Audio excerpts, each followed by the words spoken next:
before anybody would jump on anyways. So, but either way, you know, here we are. We're live, dude. Oh, are we live? Nice. We are totally live, man. You know what I mean? Like you said on your show, everything you say after this point is on the internet, dude. Yeah. So I'm going to talk major shit about you, dude. Oh, yeah, man. Bring it on. I like it. You know, they say if you can't take the heat, get out of the kitchen. Yeah, that's it, man. You got to be able to.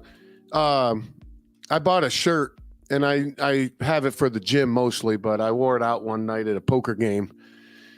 And it looks like a Care Bear shirt. It's got like rainbows and like puffy clouds and shit like that. Yeah. And then bubbly letters that says sarcasm is how I hug.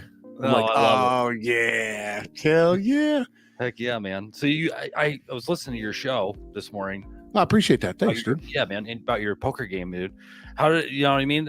How's it going with the poker games, man? No, actually, I've kept a P&L sheet for my poker play for what, 14 years now.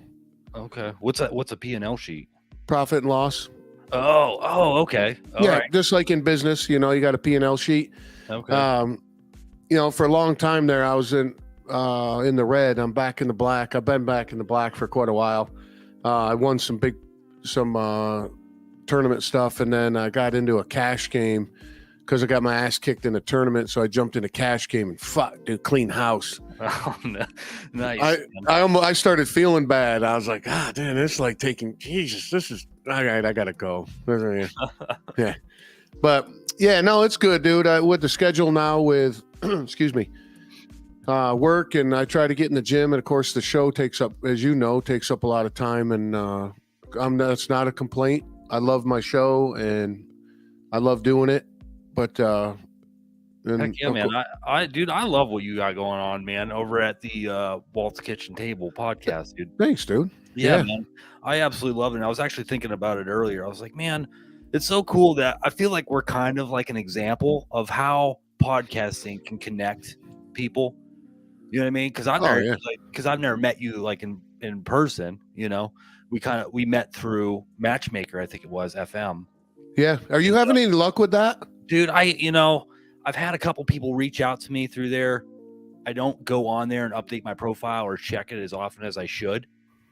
But all the experiences I've had with it, I've had good experiences. Yeah, I'm a big fan of it. I do enjoy it. Mm-hmm. And then Podmatch is another good one. Okay. It's a little clunkier, if that's how I say that. But I met a couple good people on that. But I mean, interrupt you, man. Go ahead. No, I was just no, that's a great point. I don't know have you heard of Wildcast? No, is that another one of those? That's a pretty good one, man. Yeah, there's some neat people on there you can meet too. My problem is, like you were saying earlier, it's just like kind of schedule with work, dude, you know, and trying to navigate other people's schedules and get it to work out. and then there's no show. Yeah, dude. And like 99% of the time, I like to just kind of wing it. You know what I mean? Like what we're doing right now. Just, you know, kind of my theory on that is life is scripted, dude. Dude, yeah. You're absolutely right, man. Life is so scripted every day. You get up, you got your routine. I'm not guilty of it, but I do it. I get up at 4:30. My alarm goes off. I drag my ass out of bed by like 4:30. Ooh. I work on the show just for about a half an hour or so, you know, admin stuff, because there's, you know, this is the fun part, right? Mm-hmm. But this is a very small portion of the shit you got to do to have a show like this. 100%. And then I go to the gym and I get in my rig and work till later in the afternoon. And then I just, pick my son up from daycare, and I like to spend the evening with my family. So my life is scripted. So I just think that coming on here, I didn't give, dude, I was like, I'm going to go hang out with him tonight. That's cool. I ain't got a fucking clue what we're going to talk about, which is the point, right? That is, man. So, it's good. It is good to catch up with you, though, man, and hear your voice and kind of shoot the bull with you, man. And, I love it, dude. I love what you have going on. I see your gym stories and stuff, man. You hitting the gym pretty hard. You hitting it like every day. Do you go? Yeah. You're really nice, man. Yeah. It's a big thing for me for mental health. Yeah. And that's why I don't have your shirt on anymore, dude. It don't fit. Well, I'll tell you what, man. I swelled all up. I got another shirt. I'm gonna send you another shirt. All right, dude. You gotta get a little bigger than what we gotta do, like a 2X, man. My shoulders and stuff got all. Heck yeah, man. You're getting jacked, dude. That's all right. I put it on. I'm like, no, that ain't gonna work. That's ain't gonna work. After the show, I'll send you the link to the store. You just show me what you want, and I'll get you. I appreciate it. I appreciate it, dude. Thanks, man. There's some new designs over there you can check out, man. Okay, cool. You've been banging away at that? I ain't done shit with mine. It's something fun to do, man. I like to design it. I get like an idea. You know, I have a new racing series now. It says SwordfireX5 with a racing font. The one shirt has a guy doing a wheelie. It's like an Evel Knievel doing a wheelie. Oh, very nice. And the other shirt is 2 checkered flags crossed, and it says SwordfireX5. Okay, cool. Yeah, man. So, and that's what's nice about, like, even with this show, with mine, and I see you doing it as well. I love just being able to do creative shit. Just something pops in my mind. Like last night, something popped in my mind, and I dropped what I was doing, got on Canva, made a little video, 20-second video. I put it on TikTok, and it's got like 14,000 views. No kidding. And I was like, oh, that was kind of fun. Yeah. But that's what's fun about this. I get an idea, I do it. So like, you got an idea for your shirt, fuck it, dude. Go just put the design on it. Man, who cares? Yeah, dude. Like, I got an idea for these business cards I just made. Oh, I like that, dude. Oh, but I have a QR code too on the back. Very nice. And a phone number. I like the microphone. Thanks, man. Yeah, I did those on. That was a Vista print. You know what I mean? Yeah. But it's pretty cool because you can scan it and it takes you all to, like, you know, the YouTube channel, the SwordfireX5 show page. Yeah, I'm like, yeah, right. I had marketing, man, marketing. Dude, I had like this big like fear that I was gonna get them in the mail. I bought like 250 of these bad boys. And I was like, great, they're gonna mess up the printing on the QR code and it's not gonna work something. But, yeah, it's gonna smudge and then it's not gonna read it. It all ended up working out. You know what I mean? Yeah. How's with the show itself? Are you just kind of flowing along with it, or you got a long-term plan? Dude, long-term wise, you're cutting in and out there a little bit, but oh yeah, I moved away from my mic. Oh no, you're good. No, long-term, man, you know, I just kind of keep on chugging along and kind of see where it takes me. I've really been getting into the video editing a lot. Oh, God bless you. I love video editing. I'm finding out that's like a real passion of mine. And actually last week, I try not to talk about work too much on the show, but I'm gonna get into it a little bit. Last week, our lead safety guy caught wind that I have a YouTube channel and I do some video editing, and I was talking to him and he had me put together a safety video for him for the company. Oh, sweet. And yeah, I spent the weekend editing it up and it was pretty exciting, man. I think they liked it. So I'm really hoping something will come from that. You know what I mean? Career wise, as far as, you know, safety video creation, editing, you know, that's kind of where I would like to be at, you know. So like incorporate what I love to do and make money doing it. Yeah, get a little get a little side hustle with throwing some video editing some videos together. Yeah, man. You know, it's going to be exciting to see kind of where it takes me, but I'm just hoping to learn, you know, more as I go on and become better at what I do. And, you know, 'cause, dude, that's my whole life. I've been trying to figure out what it is that I like to do. And, you know, how can you make money doing what you like to do? Dude, so I got a new guy at work and I'm training him, and not the first thing, but super quick into our conversation, he starts going, "Hey man, how can I make more money?" I go, "Dude, you already lost, dude." Right. Don't chase money. Don't chase a dollar, man. Chase what you're good at or what you want to, you know, if you're good at in video editing, or obviously you can learn and get better. But if you're like awesome and you're so passionate about it, fucking go all in on that, dude. 100%, dude. Yeah. Don't just go all in on that. Do that. Who cares, man? It doesn't matter. And then they'll come to you. Because they're going to feel your vibe and they're going to be like, oh, this guy's all about it. I want some of that, you know? So since I got in business when I was 19, a guy told me right away, if you chase money, you're going to lose. concentrate on taking care of the customer, because the business I was in, taking care of the customer, the money will follow. And that philosophy has not failed me yet to this day. And I'm what, 48? I love that, dude. I love it, man. Yeah. You know, I was talking to my buddy John about that today. He brought it up. He's like, dude, we should do a show on chasing your dreams, following your dreams. I was like, 100%, dude. You know what I mean? Yeah. He said, you know, there's so many unhappy people out there just kind of in the motion, going through the motions. And we should do a show on chasing your dreams. I was like, yes, dude, absolutely, 100%. You know what I mean? But man, like you said, you know, you start focusing on money, you lose. You lose. Yep. You know?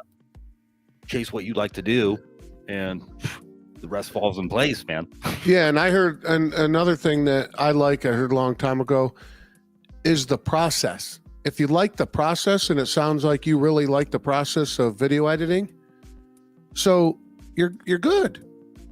You got a job that pays the bills and gives you food to eat and keeps you warm and dry, right? It might not be something that you love.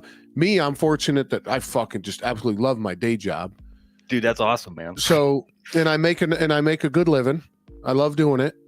But like in your situation, again, I don't know what you like at work, but it pays the bills. But if you can chase that at night with all the passion, maybe in a year or so, fuck your day job, dude. Now you're video editing all the time. Right, man. Yeah, I know. And that thought has crossed my mind several times. I'm thinking to myself, man, there's a lot of small businesses in this area where, you know, I could go door to door, make a commercial for them for their social media pages so they can boost it and, you know, do what they want to do with it.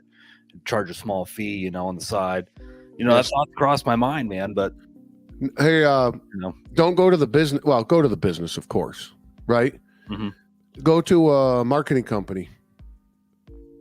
Go to a marketing company or a PR company or a web company and say, hey, man, I do video editing. And then you end up being a 1099 to that company. So now Joe Bob comes into the web company and goes, I need a video. And they're like, yeah, we don't do that. Or we do now in-house, quote unquote. We do that in-house, knowing that you're behind them going, yeah, I'll do that. Right. And that's how I grew the video company I was with to what it was. Because I was like, I'm not going to go and hunt every job. Fuck that, dude. I'm going to have other people, a company, a web company, a marketing company that doesn't have video. And what they're going to do is now all their customers come in looking for video. Now I'm touching all those people, which I couldn't do myself physically. Right. Right. So that's just a little trick that happened to me. So, you know, local people, even now, shit, dude, with the technology, you could help a company in California, in Europe. Nobody gives a shit anymore. It's a global market, you know. You're right, man. You know, 100%, dude. Yeah, they don't care if you're in the desert of Arizona and the fucking in your little 400 square foot apartment in Jersey City. They don't care, right, dude? Yeah, or like other video companies, just say, man, I'll do the little choppy videos that you don't want to do. Send them to me. Heck yeah, dude. Yeah. I shoot everything with my phone. You know what I mean? Yeah, but even they might have video that they Dropbox you all the files and they say, hey, this is 5 minutes of raw footage. We need 3 minutes and 24 seconds of a finished product. And this is what we're looking for. And they give you notes, you know, details. Yeah, that'd be cool, man. Hey, man, I can do that in a couple days at night after work. Yeah. And I'll charge you $500. And they're like, fuck yeah, here you go. Man, that'd be the cat's ass. Yeah, that's how I grew the video company. So if you're looking to do that, or editors, everybody's looking for editors, dude. So can we back up and talk about that a little bit? Your video company, did you used to film then for like movie sets or? Well, I didn't know shit about anything about the film business, dude. No. So I was at Coca-Cola in Colorado. Oh no shit! No, really? Yeah, I worked there almost 20 years, and really? That's cool. And I got up, and I said to some guys in my 12th year of my career, I go, 20 years, I don't fucking care what we're doing. I'm leaving. 20 years, I'm leaving. Mm-hmm. They're like, what are you going to do? And I said, something will come up, man. Something's going to come up. I'm leaving. And I got an opportunity to work at young lady that makes me look like a lazy fucker, dude. She is just crazy. Oh my God, that's a hardworking woman. She's awesome. But she says, hey, she didn't like to do the business side. Mm-hmm. She liked to do the creative. She's very extremely talented shooter and editor. And that's what I was doing at Coca-Cola, was business. And she's like, this is what I can pay. I'm like, I don't care. You know, Right. I got everything. And I showed up, and of course, building a small business, I ended up with a camera in my hand 3 days a week. And I'm like, I remember our very first gig. She's like, this is the shutter speed. This is how you turn it off and on. This is how you focus. And she went left, and I was like, okay, I guess I'm shooting now. Right. Did you like it or? Loved it. Yeah. We worked our face off for 2 years, and I am not exaggerating. 12 to 13 hours a day, if not more, 7 days a week for 2 years. Really? Oh, dude, it was fucking insane. I have never worked that hard, man. Give you an idea. I sold this lady. This was crazy, dude. This was crazy. You know those obstacle courses? Like the Sparta races and all that shit? Yeah. They were big back when they were really big. So in the tri-state area here, you know, people are listening. It's like Connecticut, New York, and New Jersey. Every weekend there'd be these obstacle courses. And this lady wanted to be a professional, so she wanted this reel made. So I made a deal with her for the summer. Saturday mornings, we would film her doing her race, right? Mm-hmm. And we were just flying by the seat of our pants, dude. We didn't Right. fucking know what we were doing. So we would film a wedding on Friday night until like 2, 3 in the morning. By 7 a.m. on Saturday, we would have to be at the place where she's racing, ready to go. Oh, man. Dude, and check this out. The first time we show up, she's like, you're following me, right? And I was like, yeah, of course. Oh, yeah, of course I'm following you. Yeah. And I look at my partner and I was like, what the fuck? So I had to follow her through the obstacle course. And then my partner was running next to us and trying to get ahead with getting film from like, you know, a distance. So it'd have like a wide shot. And I'd like run up this obstacle at the top and like film her crawling up it. And then I'd run down it and run to the next one, film her. Oh, dude, it was. So Friday night, we'd film a wedding. By 7 a.m., we'd have to be doing that. And then we would stop at like Wawa. I would get clean because I'd be a mess. Dude, I'd be all muddy and everything. Yeah. I would do a quote unquote French shower in the bathroom, shave, and put on all black dress clothes and go film a 14-hour wedding on Saturday. Oh my gosh. And then come back and then have to film another wedding all day on Sunday. That's crazy, man. And then I would then of course Sunday night would be done. Monday through Thursday and some Friday. Every morning at 7 a.m. I'd be at some networking event. I'd meet people and run the business during the day. And at night, I would go to networking events till like 7, 8 o'clock, and I'd get all fucked up because we're all drinking and everything. And then I go home and try to do emails, right? And that was my week. And then my weekend was filming. We did that. Oh my God, dude, it was crazy. That's nuts. Yeah. So were you responsible for like doing editing and stuff then too? No. Or were you just like, you're just cameraman? Well, no, cameraman and then business development. Okay. So I was the guy responsible for getting the fucking bills paid. I see. So during the week, I'd be networking and calling on companies and putting out proposals and doing all that kind of thing. Is what it sounds like, man. It was fun, man. We hollered at each other. We screamed at each other. We laughed. We cried. It was a fucking roller coaster. Made a bunch of money, lost a bunch of money, and then here we are. But yeah, it was fun, dude. That's cool. Have you ever participated in like those obstacle course? Every year. Do you really? Yeah. My wife and I do them together. Okay. That's cool, man. So now it's different because we have Logan, my son. Mm-hmm. But our MO would be we'd go down to Englishtown, New Jersey, because it'd be on the motocross track. Yeah. And we'd have a race time at like 8 o'clock. Well, fuck, dude, it takes like 45 minutes, if that, to get through it. Right. So then we prepare for it.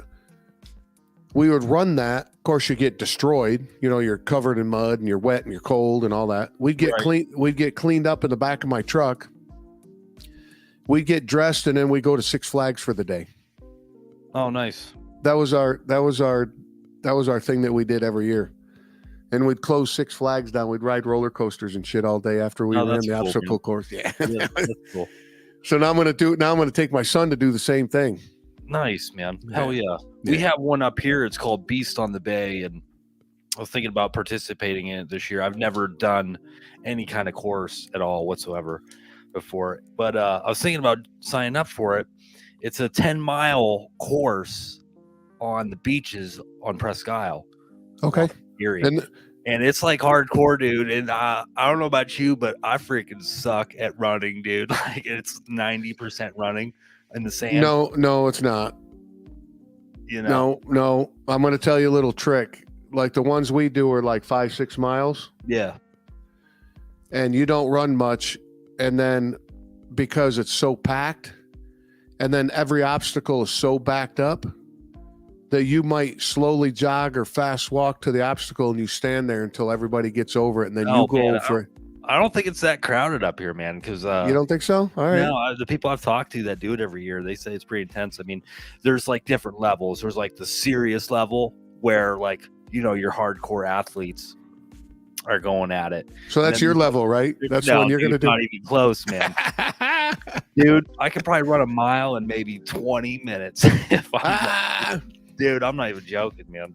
But it's a good goal to have. I think it's good. It's something good to work towards, man. Because I know I'm reaching that age. I'm 31, and I know like the window is rapidly closing for me being able to like eat whatever I want and do whatever I want. You know, that window is rapidly closing, and I know it. So I think I need to kind of like start now, getting in shape. Otherwise, I'm gonna regret it. You know what I mean? Yeah, but the thing is, you're gonna find out. Trust me, I know it's harder and harder to stay in shape, and the trick is it's what you eat. It 100%, says, yeah, man. 100%. I like the 80-20 rule when what I eat 80% of the time. It's like something right out of Men's Health magazine, dude. Like, and thanks to my wife because she just cooks and she's amazing. She just loves that. Hell yeah. And I don't talk about the other 20. I don't talk about the 20% that I eat. That's all right, man. You know? Yeah, but that's my balance. That's what I enjoy. Mm-hmm. It works for me. And you know, and I'm in the gym for an hour and a half every day. And dude, that's the thing, man. That's like the routine that you're in. Getting in that routine to go to the gym and like, dude, that's huge, man. You know Consistency. Yeah. Yep.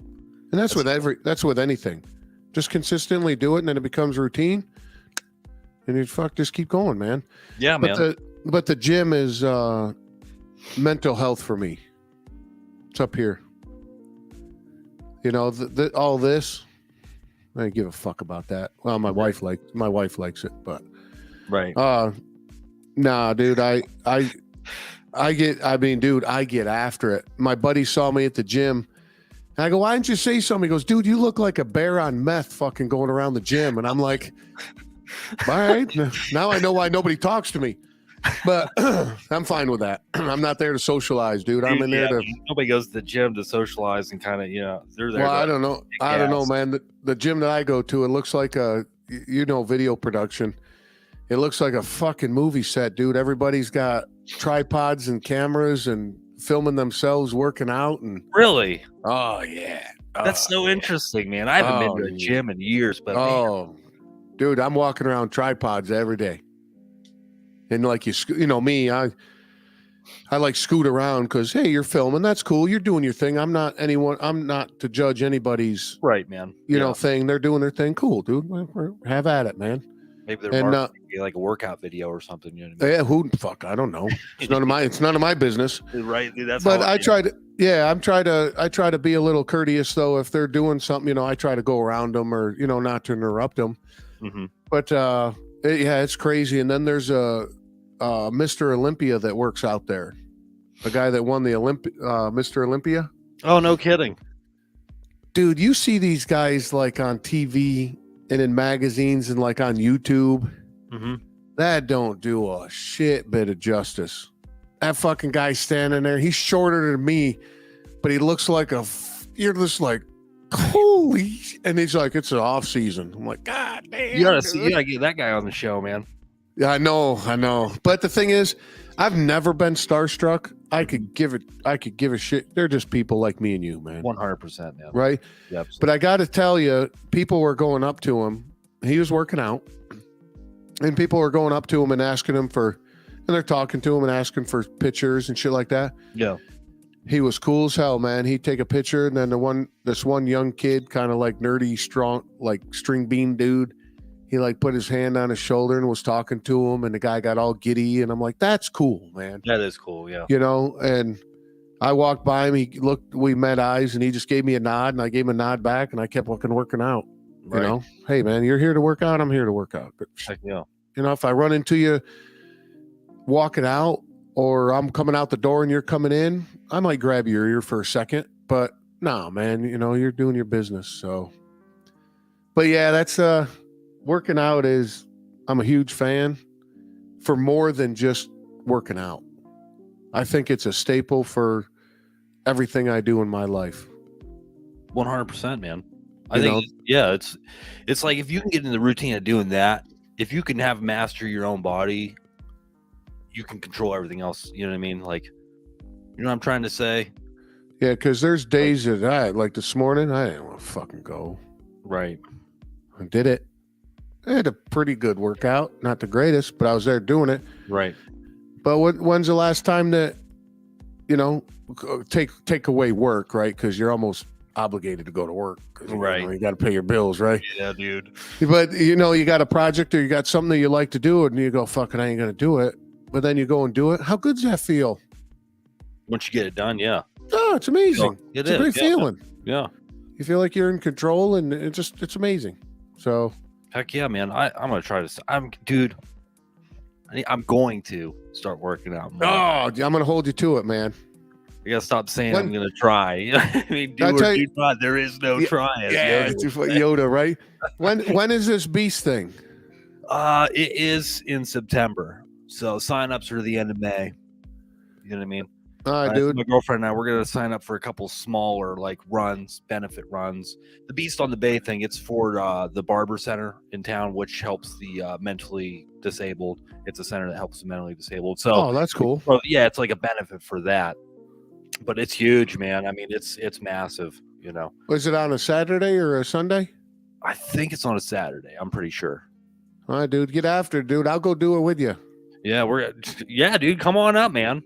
All right, dude. I'll hold you to it, man. You know, that'd be cool, man. Don't make me drag you along, man. You got to keep up. Oh yeah, man. I will too. I'm gonna start by just doing a slight jog. You know what I mean? And then I tell you what. So you're not a big runner, right? You're not a big runner. Not okay. At all. I got the perfect fucking plan. I think. Google it, but it'll pop right up. Couch to 5K. Pow. To 5K. Dude, follow that plan. You're golden. Yeah. Golden.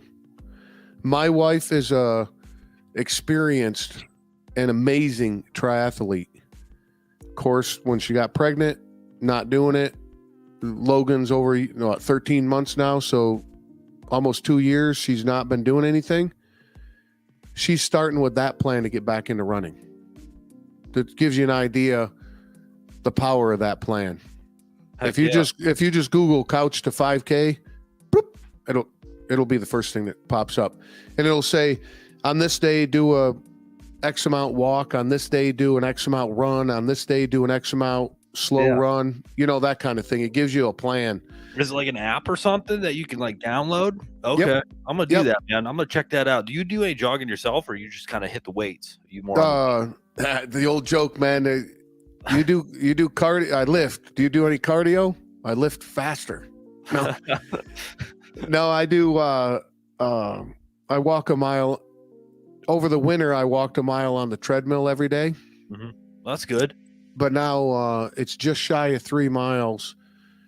I walk to get my son from daycare. So I walk down and bring him back. Oh, nice. And it's about 3 miles. So I do that in the evening now that Right. it's nice out. Yeah. Yeah. Dude, And I'm so glad it's nice out too, man. I was out ripping on the bike earlier this evening. So good. yesterday, I took the bike out. It was nice. I got home from work, took the bike out. I was out for about 15 minutes. I'm flying down the street, dude, breaking speed limit laws. And all of a sudden, my freaking exhaust, it goes from loud to like extra loud. And I was like, what the heck's going on? My buddy was behind me and he flagged me over the side of the road and my baffle flew out. And it was packing was all over the road. My exhaust was in pieces. Perfect. Leave it out. Had to go back, gather everything up, put it all back together. So I did that today when I got home from work and took it out for a rip, man. And why are you putting the baffle back in it? well, it's not really a baffle. It's like it's the piece you wrap like the fiberglass insulation around, so you don't have like that tin sound. Oh, okay. Keeps it like a more throaty sound. Throaty, yeah, but there's no baffles in it. It's straight through. Oh, good. Yeah, dude. Yeah. It's loud. It's a mean machine, man. That's awesome, dude. Well, I haven't talked to you. I saw that on Facebook. You hit a deer. What the? Oh fuck, my god, yeah, dude. Dude, that was bad, man. I guess it was bad, but I was flying home I was doing probably about 60. And I don't even remember what happened. I would look down at my foot or something to see if it was on the peg. I don't even know what I was doing. But I looked down and I heard I remember hearing the steady drone of the motor go from just steady to fucking nothing like instantly, and I blacked out. Next thing I woke up on the road. Somebody shook me awake, like, "Are you okay?" I was like, I think so. Like, what happened? I said, I don't know. I think I hit a deer. Oh, shit. But yeah, I'm fortunate to have walked away from that relatively, without. Just got beat up a little bit. Yeah, I got a scar on my eye from the safety glasses I was wearing. And Chicks dig scars, dude. But yeah, dude, my girlfriend likes it, man. It's I kind of like it myself, but no, the bike was relatively fine though. I mean, we checked it out. My buddy Justin and I, we checked the forks. They weren't out of tolerance at all, dude. Had to put the headlight on it, but that was about it.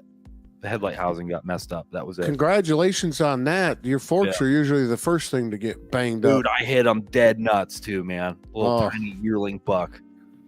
Oh, so no venison for you then? No, man. I never went back to look at him or anything. Okay.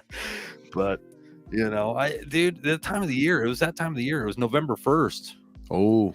Ooh, dude, that is a bad time of the year. Especially where you live. Yeah, man. There's freaking deer everywhere. That's the first accident you've been in? Yeah. Yep. You can slow me down now, dude. You know what I mean? I've been in multiple accidents, and people are like, if I crashed like that, I'd never get back on a bike. And I said, what if you have that attitude? Like, so if I crashed when I crashed the first time, the time between my first crash and my second crash, I had incredible experiences and went amazing places and met amazing people. Crash. From my second crash to my third crash, the same thing. And so forth and so forth. And I said, if I stayed away from that bike after the crash, I wouldn't have had those experiences. I would have met those people. So that would have taken that enrichment away from me, and I'm not scared. 100%, dude. You know what I mean? That's the biggest thing. I think a few years ago, I decided that I would not be ruled by fear. And I've kind of applied that to every aspect of my life, not being ruled by fear, man.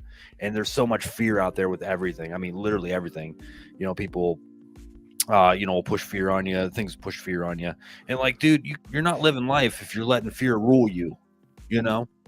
Well, so real quick, I got a couple things that popped in my head. But yeah. Growing up, my mom would say, always wear a helmet, right?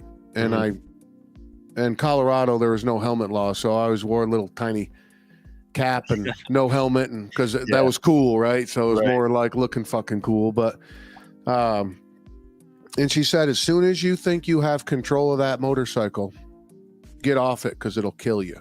Mm-hmm. And that's not fear, that's respect. Right. You respect the bike because it'll kill you. Absolutely. And the last bike I owned scared the shit out of me every time I rode it. Did it? Oh, fuck, dude. So I had 18-inch apes. And when I put the apes on it, I didn't put the return spring on the throttle. Oh,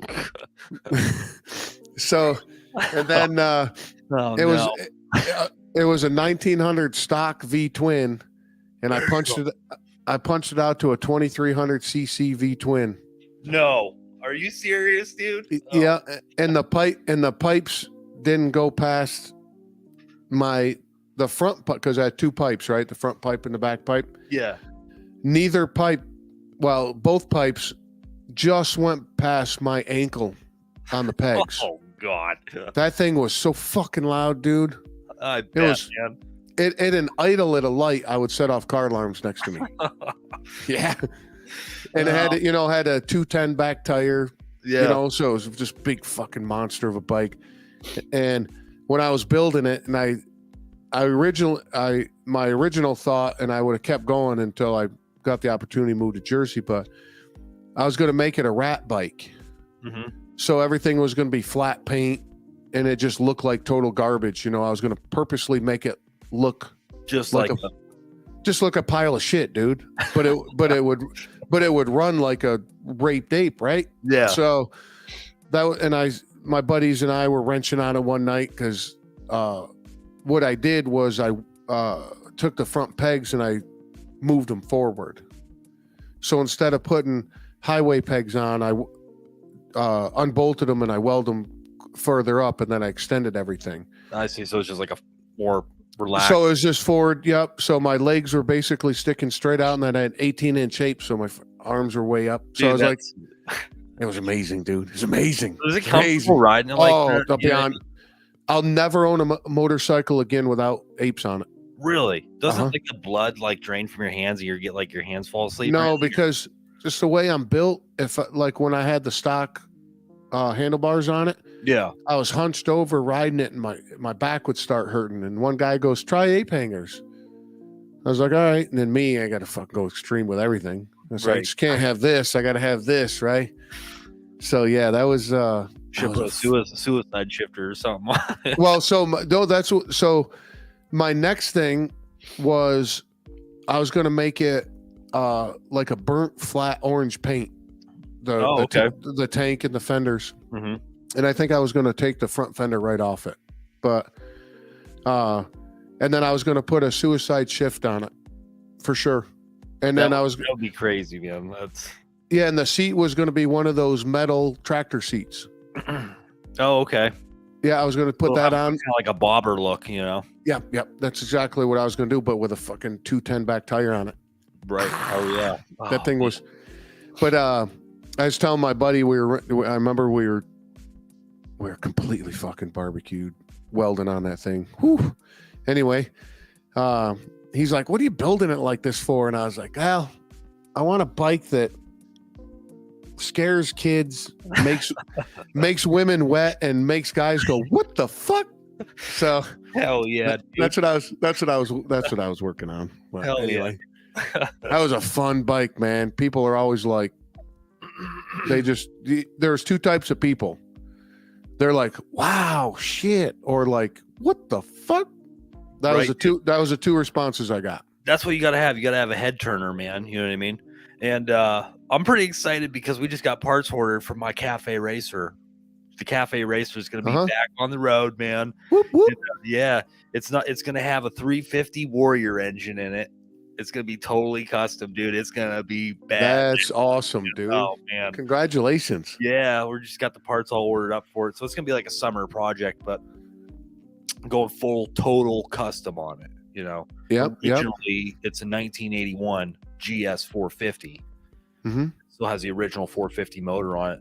But when it was running, we had that thing, the carburetor, we had that thing jetted out. That thing would do over 100 mile an hour on this little chopped up racer. I inverted the bars on it, so I'm like way hunched over on this thing, just shredding corners, man. Dude, that'd be like doing it on one of those little electric scooters. That's what it probably feels like. Oh, man, it is a blast because it's so small and light. Yeah. It just rips. That's cool. With the 350 Warrior engine, it's going to be geared lower. So, because I want to be able to do wheelies. Because in my opinion, there's nothing better, especially for like kids, like walking on the sidewalk, whatever, just being able to rip a wheelie, man. Because as an adult man, I still love seeing wheelies, dude. It never gets old. Ever. You ever see those YouTube videos of the guys with baggers riding wheelies? Dude, them Harley they make it look so easy. Yeah, they're just like doing like 50 miles an hour riding a wheel with their right hand. Yeah. I was never on a motorcycle, dirt bikes, and four wheelers and all that shit. Fuck wheelies all day long.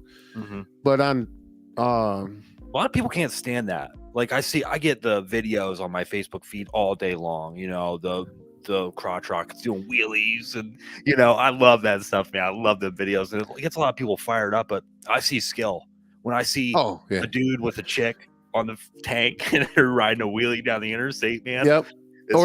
Or the guy that rides a wheelie on a crotch rocket and he gets off. As he's riding a wheelie, he gets up and sits on the handlebars. Yeah. Dude, I'm like, what the fuck? Like, how do you practice and train to do that? You crash a bunch of times. But you know, that's talent. But you know, going back to what you said earlier, you know, another thing that is no fear. Yeah. They just don't fucking care. That's it, man. You can't have a bit of fear in you when you're doing that shit, dude. You're right. You know, and I just love that. Everything you do, everything out here is going to kill you, man. So just pick something that you enjoy doing and let it kill you. Dude, that's honestly, that's kind of the conclusion I've come to. Me too. Over my 31 years of life is like, dude, we're all just kind of souls. We're meant to not be here forever. You know what I mean? Mm-hmm. And how many people grow old and like have a life full of regrets, things they wish they would have done or could have done, or, you know, and I don't want that to be me, man. I really don't. Nope. You know? No. I heard something. I got a book I got to send you, and it's Anthropocene. I'll send you the link. Okay. It's so hard to explain. One chapter, the guy's talking about smallpox. The next chapter, the guy's talking about penguins. In the next chapter, he's talking about IndyCar racing. But it's just the way he does it. It's a phenomenal book. And a guest of mine that was on quite a while ago, just out of the blues, like, hey man, I thought of you. I thought you'd like this book. Truly enjoyed it.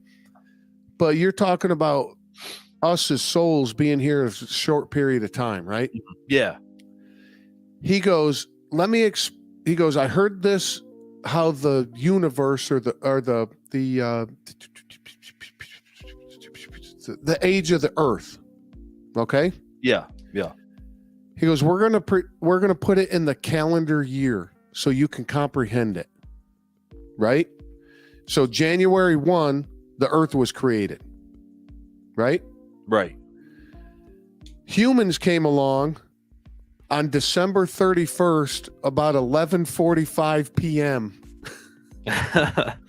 Right? And then everything that we know of is what we see the last couple hundred years, right? Mm-hmm. I mean, that we, you know, this and technology and cars and, you know, all that kind of shit. He goes, that's December 31st, 11:59 p.m. in like 47 seconds. And he goes, that gives you an idea how small we are compared to what is really fucking going on. 100%, dude. And the way he explained it, I was like, I actually get that. That kind of makes sense. Because people are like, hey, I'm not going to do that because eventually the sun's going to eat up the earth. That's going to be like in 7 billion years, bro. Right. Yeah, but it's going to happen. Okay. All right. Yeah. Dude, here's the thing, man, is I don't worry about the end of the world because, dude, honestly, the world has ended for me many times, and I woke up the next morning. Oh, that's awesome, dude. I love that. I love that. You know what I mean? Yep. And, dude, that's the truth, man. It's like, you know, I don't waste my energy worrying about it. You know what I mean? And I've kind of taken on more of a Buddhist philosophy in that aspect and found a lot of peace, you know, through that. I mean, this is a whole nother discussion, dude, kind of going down this path, you know what I mean? But, you know. Yeah, but what's that like? I can't remember because I did a paper when I was in martial arts and I pulled 6 religions of the world. Buddhism was one of them. And I did their quote unquote 10 commandments, right? Every religion has Right. 10 commandments. And my conclusion of my thesis was don't be a dick. So if you look at all the commandments, quote unquote commandments, of course they call them different things, right? But if you look at all that shit through all those religions, just don't be a dick. You know, 100%, dude. Yeah. Don't sleep with your neighbor's wife. Well, you're being a fucking dick. Right. Don't steal. Well, you're being a dick. You know, it's just like, don't be an asshole. Don't be a dick, man. So what drew you to the Buddhist stuff? Dude, just kind of some life stuff I was going through, you know, a few years ago. And just kind of, here's how it all started, man. You know, I guess it started with my divorce and kind of trying to figure out who I was apart from all the traumas that made me. And it's kind of like this feeling of I was being somebody everybody else wanted me to be. You know what I mean? My identity was built around kind of what other people wanted of me, expectations, you know, so it kind of started this whole journey of self-discovery of like, who am I apart from all these other things, you know, and that kind of led down the metaphysical realm, kind of led down the astrology realm, and then looking at different religions and philosophies and trying to pull something from all of those, you know. And I found a lot more peace that way and understanding, you know what I mean? And that's why I kind of feel like everybody's on their own path. They're on their own experiences, you know, their experiences shape their path more or less. And dude, who am I to argue with anybody? You know what I mean? Yep. You know? Hey, dude, you know what? You found peace and you sleep good at night. Yeah, dude. And you're going along your thing. Good on you, bro. Good, man. Yeah, man. I'll tell you what. I'm excited for some adventures too. I've been doing a lot more adventuring. That's a huge aspect of finding peace, is being able to go on adventures and kind of put all this technology, work, hustle, bustle shit on the back burner and reconnect with nature, dude. It's all been about like reconnecting with nature for me. Good for you. Yeah, yeah. Well, I mean, that's built deep down in our DNA. That's what we're meant to do anyway. Yeah, dude. And 200 years of quote unquote civilization is not going to take away what, 450,000 years, depending on what you believe in. 450,000 years of DNA that we have in evolution. You can't take that away. Yeah. You know, you can't for 5 years sit at a computer and be like, yeah, this is what we're built for. The fuck we are, dude. Right, we're built to be out in the woods, climbing trees and running from animals that are trying to eat us. Yeah, dude, 100%. You know, and one of the funny things I think about is like sleeping. I sleep like shit most of the time, you know. Well, but I got something for you.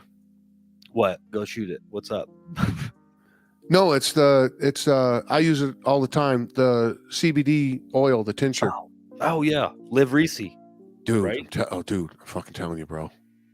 Dude, I'm gonna go over there and dude, let's do a quick plug. All right, let's do a quick plug. All right, dude. All right.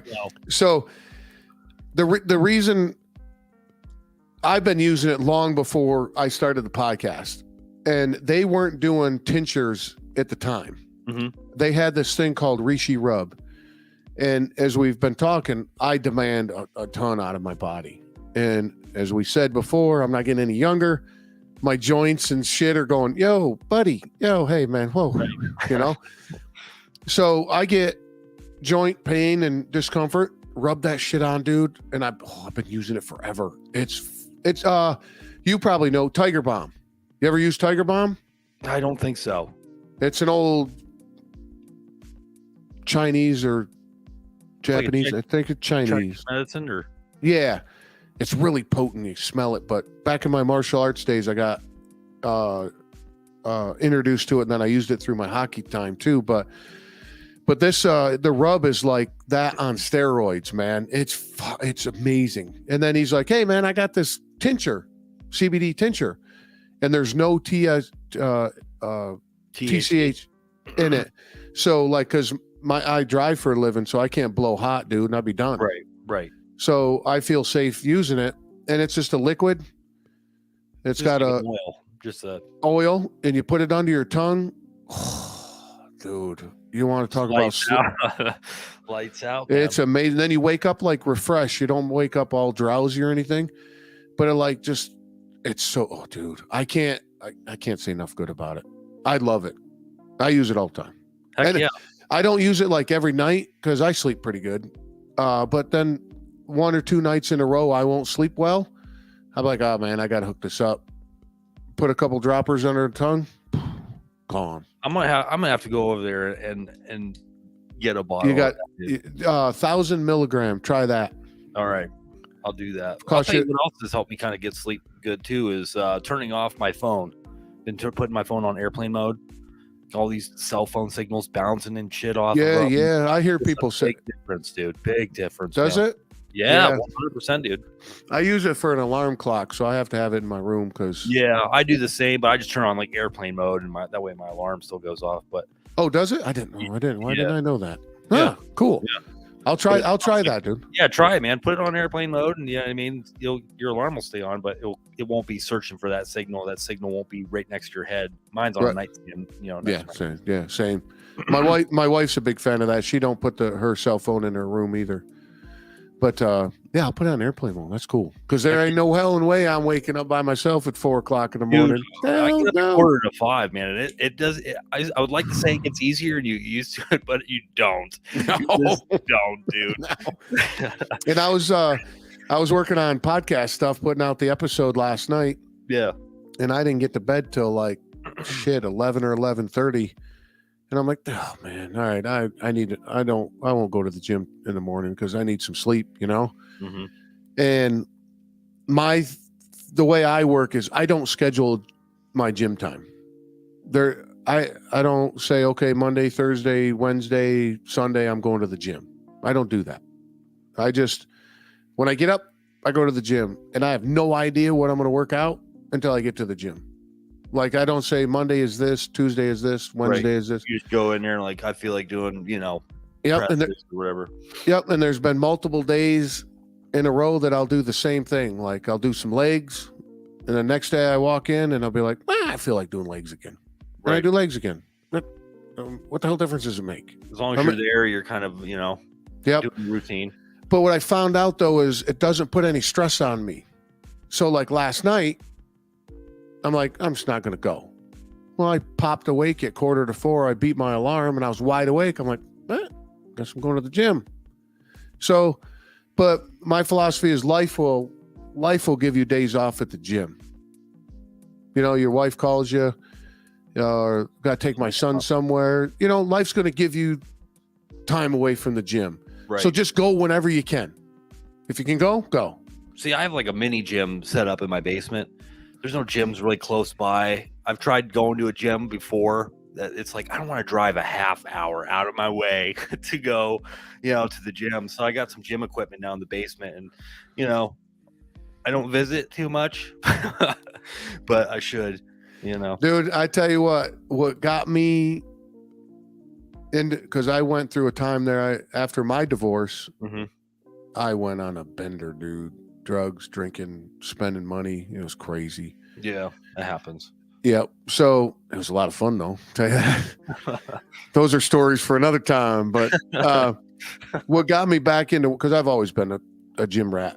Yeah. But what got me back into it was I would do push-ups till I couldn't do anymore. I would do sit-ups till I couldn't do anymore. I would do pull-ups. I just got a thing in the doorway, Yeah. Did pull-ups till I couldn't do it anymore. Jumped rope until I fucked up. And I sit there and skip rope until you trip up, Yeah. And then I would do sit-ups, push-ups, pull-ups, jump rope, and I would do that for as long as I could. Oh, dude, within a month, I was shredded. Really? Shredded.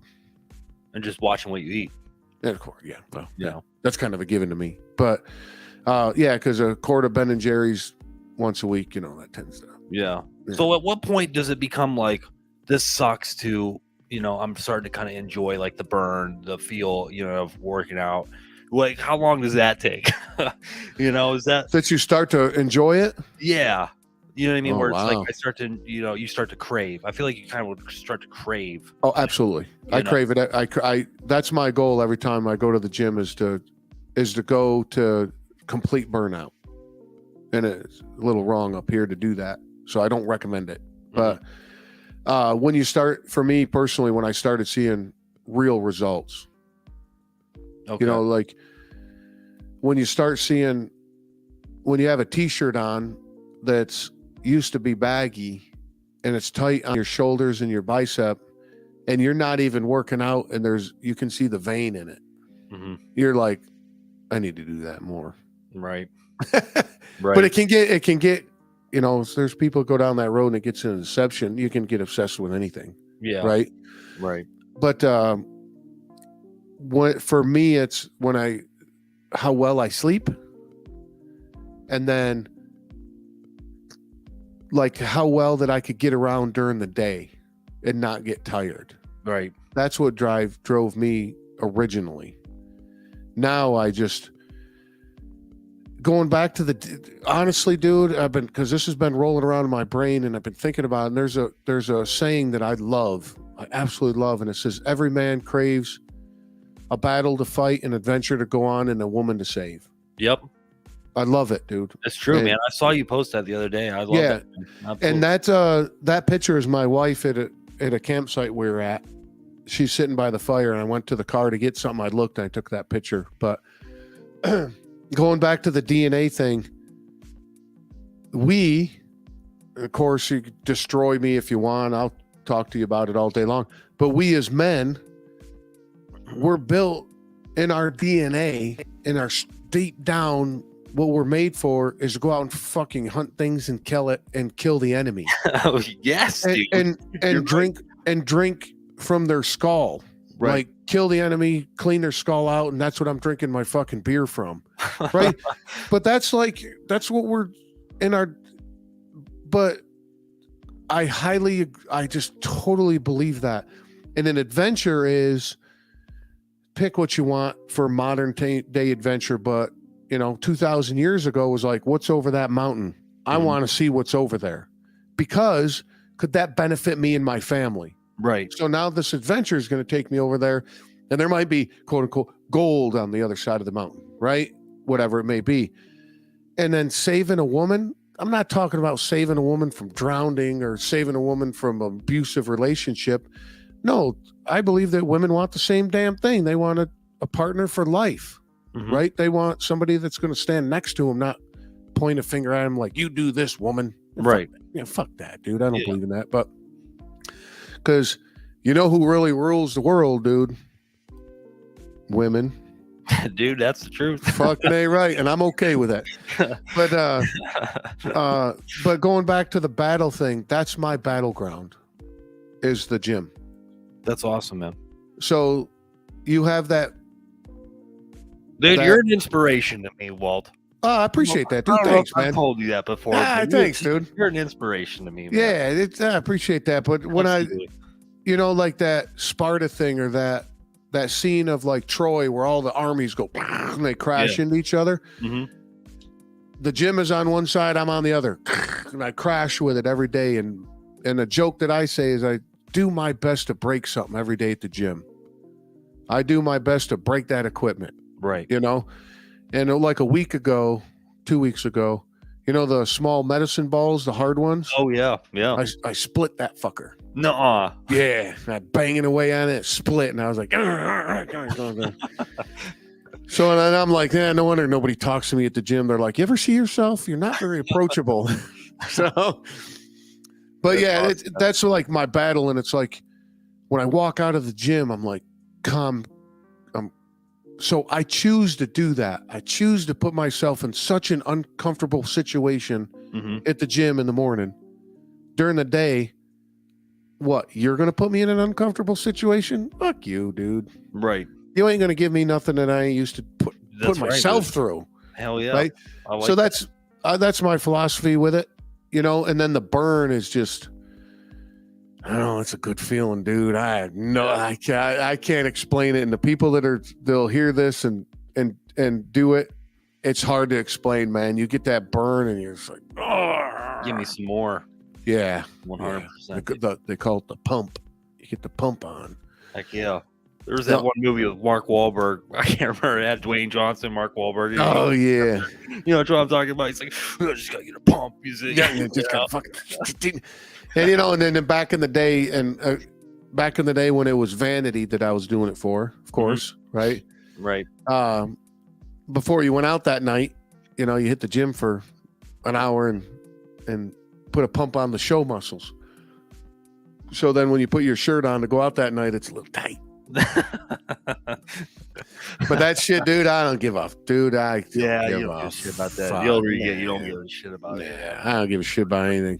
You know what I care when I wake up in the morning and I'm laying in bed and I hear my son, because he still stays in our room, in the crib. Yeah. And he farts himself to awake every morning. So I'll wake up and I'll hear him fart, stir a little bit, and then he starts crying, and I'm like, my man. That's awesome. That's what drives me, if I hear him cry in the morning, I'm a happy man, dude. Heck yeah, man. That's awesome. Because he's up and about, and my wife's stuck to me like a dryer sheet, and I'm like, fucking life is good. Life is good, man. Hell yeah. Well, here, dude. So when you getting married, bud? Dude, I don't know, man. I don't know. Things are going good though. Things are going real good, man. Good. I'm so happy for you, man. I see those pictures and I see you guys running around doing some stuff, dude. That makes me happy. Man. It's going real good. We actually went yesterday. We went magnet fishing at a local creek. Didn't get anything, but we're going to continue to kind of do that. I got a nice magnet and just going to kind of be looking for treasure. Doing treasure hunting type adventures. Dude, the best part about that is you're doing it together. That's true. Yep. You're absolutely right, man. I don't give a shit what you're doing, man. As long as you're doing it together, and it's your company you're with, And we had when my wife and I got first together, we got talking about Hawaii, and I'm like, fuck Maui, man, fuck that place, right? And my ex-wife and I would go there all the time because her family had property there, and it's paradise, dude, straight up paradise, right? But I didn't, I wasn't happy who I was with or who I was at the time. So it don't fucking matter where you're at. Right. I could go sit on the back lawn with my wife right now and have just as good a time as if we were at Maui or on a cruise ship or anything. Yeah. And that's what it's all about, man. Yeah. No, we were talking about exploring this one place in the state here in Pennsylvania, where it's like the anti-gravity hill where you park your car on, and you like roll up the hill or whatever, dude. Yeah. Now, is that the one? I thought that was further west where like you stand and it like you can lean. No, maybe that might be another one. I think there's multiple, dude. Okay. There's multiple spots like that are just like all over that zone. You know what I mean? Like, your car rolls uphill, and how fucking cool would that be, dude? Yeah, I know, man. I don't know why that happens, but I love that there's like mysteries like that all over. I love that stuff, and it's like magic, right? I had a magician on not too long ago. Well, we recorded an episode, ain't out yet, but he is crazy talented, and I'm the type of guy, I don't care about the magic. I don't care how it happens. Right. I just want to go, whoa, what the fuck? Right. That was cool, right? And then there's people that are like, no, how'd you do that? And they like really try to get him to show him how he did it. And I'm like, come on, dude, just like you said with the gravity hill, just be up there and enjoy and go, I have no idea how it works, but this is cool. Yeah. The phenomena of like the earth is so amazing, man. There's a place down in I think it's Mexico that is like the zone. I can't remember what it's called now, but there's like no cell phone signal there. There's like high energy there. It's like this mysterious area, where like nothing works. I don't know, man. That'd be awesome, dude. Yeah. Hey, you're going to miss a good show. My brother's going to come down and go with me to Ancient Aliens. Yeah, man, that's good. I'm glad you guys are going, man. It sucks I couldn't, take you up on your offer, but that's so cool. That is such a escapism for me, dude, to watch that crazy dude with the hair. Yeah. Oh, I'm sure he'll be there. And, that's a dude. Yeah, that's the dude that's going to be there. And then David Wilcock. Is David Wilcock going to be there? Do you know? Is that which one is that? The older guy with the glasses? No, he's got like a blondish hair. David Wilcock. There's a guy named Corey Good. I think David Wilcock was on Ancient Aliens a few times.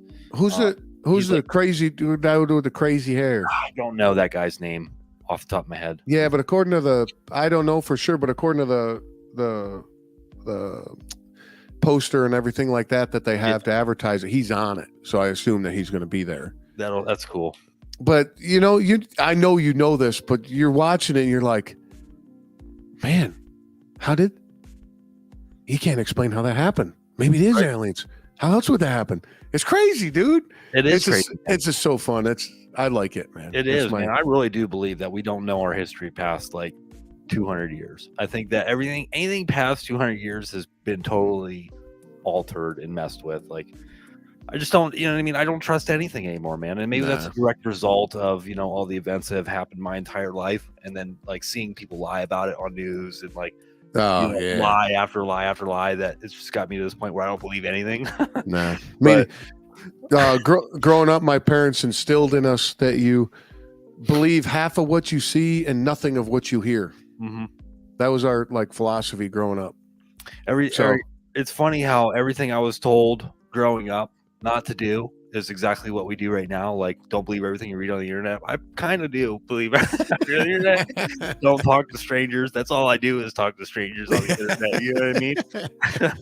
And don't put your kid in a stranger's car. Yeah, that happens all the time, right? Yeah, I mean, Uber, right? Uber and freaking man. That's crazy. But Ancient Aliens. I thought it was cool. They brought up a thing.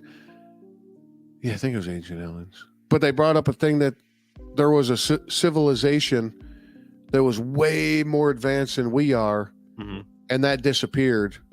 And then all that was left was the knuckle draggers, and then we're slowly getting back to what that civilization once was. And that's why all that shit was built like it was. Like the pyramids and the grid lines, you know what I mean? Yeah, and that's like this one that the one that really gets me. It's in Rome, and there's only like half of the building still standing, or part of a wall, but the base of it has 3 stones that are like 318 ton a piece, and they're fit perfectly together. Dude, isn't that crazy? And it's like, we couldn't do that today, right? So how the fuck did that happen? Right? Exactly. So when you see stuff like that, or the one that really completely blew my fucking mind, some guy in a jungle in a valley finds a door, just like a door like would walk it into your house, and it's this monstrous cavern inside with pillars and artwork and like animals, stone animals, everything's all carved out of a solid piece of stone. Everything is just carved like out of the mountain. That's wild, man.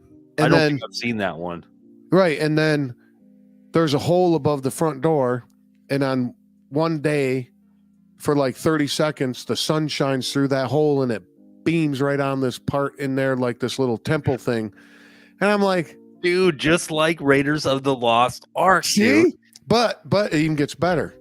So you're blown away. You're watching this and you're like, how the hell do they do that kind of precision work and have everything, out of one piece of rock? And and it's as big as a huge cathedral inside, right? Mm-hmm. You're like, okay, man. But then exactly straight across the valley, there's another door. And inside, complete replica to the millimeter of the place that they found on the other side. Really? And I was like, weird, what man. The fuck? So anyway, we can talk about it. It'll be interesting to see what they talk about. You'll have to let me know, send some pictures or whatever, and kind of I gotta how it is, man. Yeah, it's gonna be interesting to see like how a live show like that. Like, are they just gonna have like a big screen and the guy's gonna be talking and he'll have like a PowerPoint, and he'll talk about shit? That would be cool. Right. Maybe they'll have some like artifacts there or something. You know what I mean? Oh, like in the lobby, like before the show, like you could. Yeah. Oh, that'd be cool. That'd be cool. I don't know. Yeah, it'll be interesting though. Like you said, what's a live show like? Yeah. I was like, I told my wife, I said, fuck. She goes, hey, Ancient Aliens, like in passing at night at the house, she's like, Ancient Aliens is coming to NJ Pack. And I was like, you gotta give me tickets. You gotta give me tickets. And she's like, well, that's easy, awesome. Easy, buddy. Easy. I was like, and then you're the first guy I thought. I was like, oh, God, I could call Kit. I appreciate that. I certainly appreciate you thinking. Yeah.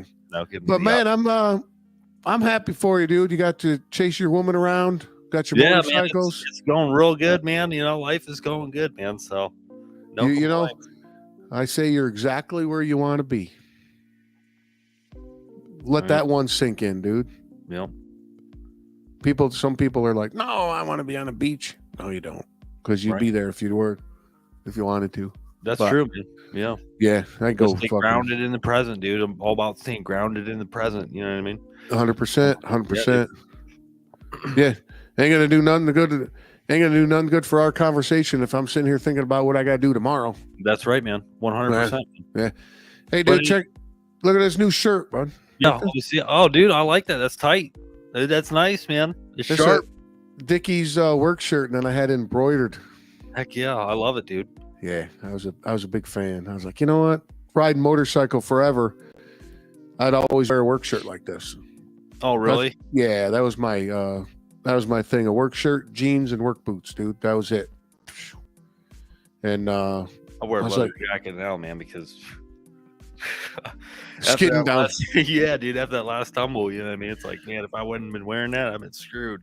When if I didn't have my leather vest on in California when we laid that bike down, I would have been pretty fucked up. Yeah. Yeah. Ugh, Yeah. man. 70 miles an hour, went skidding across 4 lanes of 405 traffic. Dude. Damn, that's crazy, man. Watching Your my wife. I was gonna say Watching your my- wife was on the back of that one, wasn't she? Well, yeah, I watched her bounce down the fucking road, and I was like, crazy. That's God the damn. worst part. Yeah. Yeah. That's once I saw her off the road, dude. Honestly, just like peace went over me, and I was like, probably last thing I'll see is a grill of a Range Rover, you know. Right. But I just knew she was safe, and I was good. Fuck it, Right. you know. And she stopped me from hitting the guy that ran us off the road. I was walking over and I was going to fucking clock him with my helmet. And she stopped me from doing that. So Yeah. I'm happy she stopped me. I was so pissed, dude. Oh, I bet, dude. You probably would have still been in prison. Yeah, right. Doing Yeah. that Yeah. time, right? Yeah. Oh, yeah, because I would have probably knocked his head off with it. But, Yeah. it's all good though, man. Hell yeah, man. Go ahead. I was gonna say I appreciate you having me on, man. It's always good Yeah, to catch man. up with Thanks you, for coming dude. on the show, dude. It was definitely good catching up with you. I definitely appreciate you making some time for me here. Hell yeah, so, anytime, man. Anytime. And anything I can ever do to help you out, man, just holler at me. All right, we'll do, man. And I guess real quick, because I'm gonna probably go back through and maybe upload this to Anchor, but let everybody know where they can find your stuff at, dude. Let them know, Oh, thanks, dude. Yeah, absolutely. Give a plug, man. The best place to reach me, two best places, my website, waltskitchentable.com.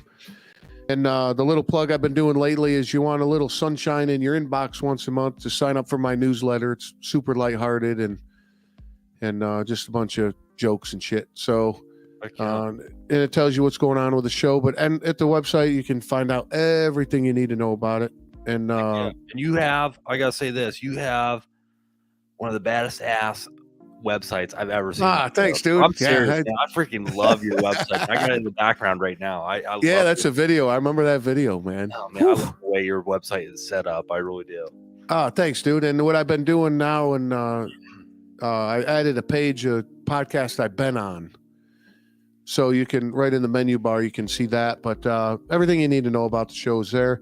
And then would love for you to follow me on Instagram, WKT Podcast. And I'm that. And I just did, I've been getting on TikTok as well. That's been a lot of fun, dude. Hell yeah. So are you on TikTok? I am, dude. I'm weird about TikTok. I do some TikTok videos, but I feel weird about it, man. I don't know why. I just feel like TikTok is like separate from. Yeah, but that's the point. You know what I mean? Oh no! Oh yeah, no. You got to mark. A lot of people love it. You know what I mean? But I've kind of stayed away from it. You know what I mean? For whatever reason, I don't know. Well, you know, I stayed away from it for a while, but I've been enjoying it because it's just Cool. it's a different vibe. Mm-hmm. So I can create different things. So it just gives me a different avenue for creation. So sure. But yeah, the website, Instagram, and then love for you to check out my stuff. It's basically the same format.